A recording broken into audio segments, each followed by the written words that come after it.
மலையில் வாழும் அந்த பார்வதியின் இளைய புதல்வன். தேனெடுத்து திணை வளர்க்கும் சிறு குரத்தி வள்ளியவள் சிந்தையில நின்ற மன்னவா.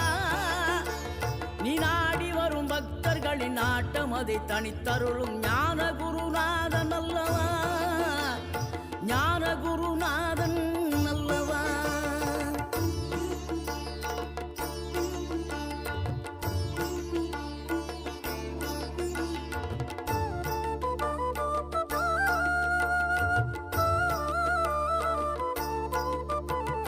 நினைக்கின்ற பொழுதெல்லாம் நிகரில்லா பக்தி ரசம் கொடுக்கின்ற சக்தி வேலும். நீ துதிக்கின்ற கணமெல்லாம் இனிக்கின்ற இதயம் தன்னை அழைக்கின்ற